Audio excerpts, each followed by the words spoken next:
Here we are in Ads Manager, where I'm going to take you through a quick demo of how to use Facebook's new Inspect tool. The Inspect tool is something that's only actually available at the ad set level. So if you want to arrive there, you have two options. You can start by finding the campaign you want to deep dive into, or you can simply jump straight to the ad sets. But for our particular use case, we know that what we want to find is prospecting ad sets, and what we want to evaluate is to what degree are they actually reaching prospects via the first time impression ratio. So for us, we are going to start by selecting a prospecting campaign. So I'll begin by jumping into this prospecting campaign here so that I uncover the ad sets that live within it. From here, I'm looking at all the ad sets that live within this campaign. And to open up the Inspect tool, you simply have to hover over the name of the ad set. And if you have the Inspect tool available, it will appear here. You'll remember that I mentioned a list of caveats for when the Inspect tool is and isn't available. And so if you don't see the Inspect tool here, it's likely because the ad set you're looking at doesn't have Inspect tool available. So for example, if I was using dynamic ads here, that would disqualify me from using the Inspect tool and it simply wouldn't show up here. But these ad sets are all compatible with Inspect tools, so we could open up the Inspect tool for any of these ad sets here. I'm going to start by opening up this one because it has a decent amount of spend against it and some volume of purchases, so it'll give us some more data to look at. Simply click on it, it opens up. The first view of the Inspect tool is this metric aggregator here, where we can check and uncheck various metrics. Keep in mind the date range that we have selected. So if you're not seeing any data here or it looks incomplete, make sure you have the right time frame selected. But we generally have captured the data we want to look at, so we can proceed through. I'm going to take you through each of these sections.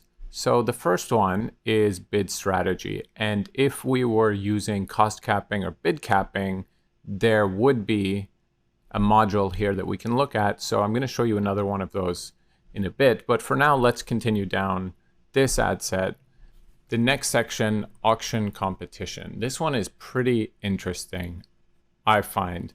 The blue line here is showing us the relative competition levels within the auction against our target audience for each particular day we were advertising. So the way you can interpret it, if you go along, is you can see how competitive the auction was on any given day.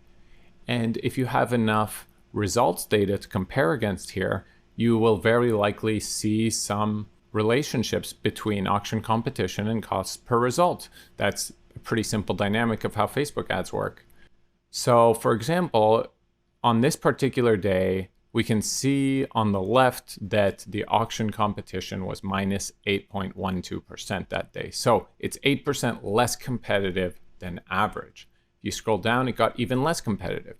These are really good times to be active, by the way, because now it's minus 23.89% competition, which means there's less competition on this particular day. So on the whole, you pay less to deliver your ads to valuable users. Conversely, if you scroll up here, on these particular days, the competitiveness level was quite high. It was about 30 to 40% higher than average, meaning many advertisers were competing for my users on those particular days, and you end up paying more. Now, we're actually going to look at this again later in the course when we're talking about bid capping and cost capping, because what cost capping essentially lets you do is it lets you factor in a daily level of auction competition into how much you spend, so that on days of low competition, you can set up your campaign to spend more, and on days of high competition, your campaigns will naturally spend less, and it ends up being much more efficient in the long run in terms of volume of results and the cost of those results. Moving along though, we get to the audience saturation module, which is the one we're really interested in now. And there's a couple things we can look at here. The dark blue line shows us cumulative frequency over the lifetime of this ad set within this campaign. So you can see, for example, as I hover through it, you can see that frequency is growing, which it will always be the case as we spend more. And you can compare that frequency against cost per result, cost per purchase.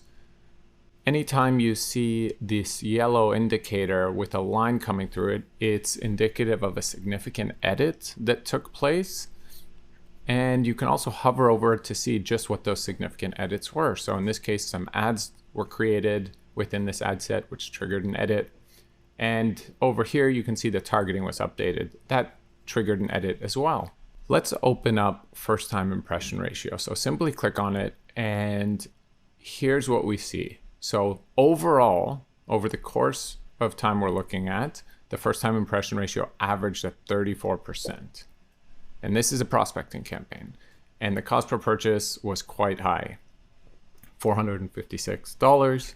But let's examine it a little bit closer. When this campaign began spending, we can see first time impression ratio was at 100% naturally, because 100% of those users being exposed to ads have not seen any ads yet from us within this ad set. So it's 100% first time. And you can see it declines very quickly. And as it declines, cost per purchase seemingly gets more and more expensive. I'd be careful to draw that conclusion in this particular instance because there's so little volume, but we know theoretically that they are related and linked. And you can see first time impression ratio gets extremely low.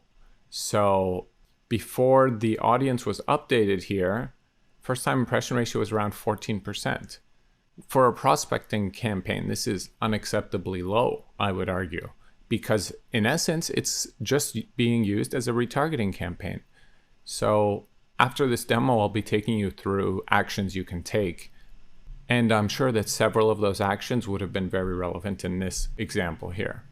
Let's keep scrolling down. If you had multiple ad sets active within this ad account competing for the same people, this is where you would see the auction overlap rate. So for example, a rate of 50% would tell us that this ad set showed up within the same auction as my other ad sets 50% of the time. I'm going to scroll back up now and take a look at this aggregator again, just to show you that once you understand each of the widgets underneath, you can combine metrics to see if you can identify trends, and it's a pretty handy tool. Here's another one I'd like us to look at. And this ad set does use cost capping, and it's optimizing towards purchases on a high ticket item. The first view shows a jumble of data. So we're gonna go one by one and then we'll come back up to the top.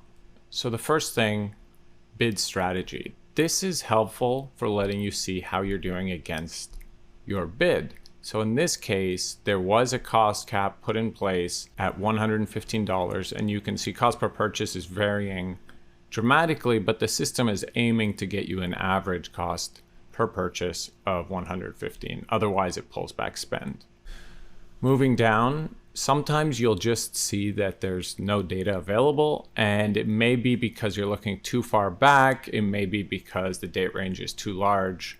Whatever the case, for as much as I like this tool and I think it provides really unique intelligence on ad set performance, it's somewhat buggy, and sometimes it's just inaccessible and you have to somewhat just deal with it. But moving along, we go down, audience saturation, we can see the blue line, frequency naturally increased over time. And then you have cost per purchase in the green. So let's switch to first time impression ratio. And naturally we can see we started with a very high percentage, as all prospecting ad sets do. But what concerns me here is how quickly first time impression ratio declined. It declined very quickly, and soon it was under 50%. That's a big red flag. And for the second half of the duration of this ad set's life, it was not functioning as a proper prospecting ad set. We'd like to see this number much higher. And it may seem at first glance as though cost per purchase is declining as well, so it might not be a big issue. But what we have to remember is this is not acting as a prospecting ad set, it's behaving as a retargeting ad set. And we know that retargeting ad sets naturally achieve a more efficient cost per purchase, a higher ROAS. And so this is a perfect illustration of why it's not only hard to identify audience saturation, but when you do identify it, it can look to you as if this ad set is performing quite well. But we know that it is operating to the detriment of the overall ad account. I'm going to scroll back up, and one other thing I want to look at is the volume over first time impression ratio. So this, I think, sheds a little bit more light. The volume of purchases we were able to achieve at the front end was quite high, and in the tail end it was quite low. And it seems a large part of this, number one, the bid cap was likely too low, and Facebook was realizing it can't deliver enough against the bid cap, so it was pulling back spend. We can see that reflected if we add in the amount spent. Yes, that confirms it. Amount spent declined later on, but a large part of it was also that the first time impression ratio was so low near the end that it simply wasn't functioning to find new users and try to convert them, or at least push them into the retargeting funnel.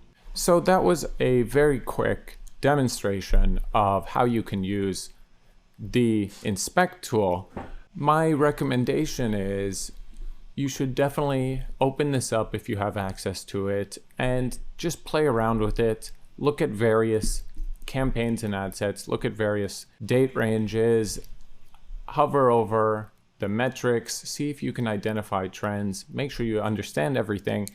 And anytime you're uncertain about a metric or a definition of a metric, simply find the tooltip, hover over it. Facebook got in a bit of hot water a couple of years ago for misreporting metrics to advertisers. And at least since then, they've been a lot better about including metric definitions. And so that's helpful for us now. So anytime you're unsure how to interpret a chart, just hover over it.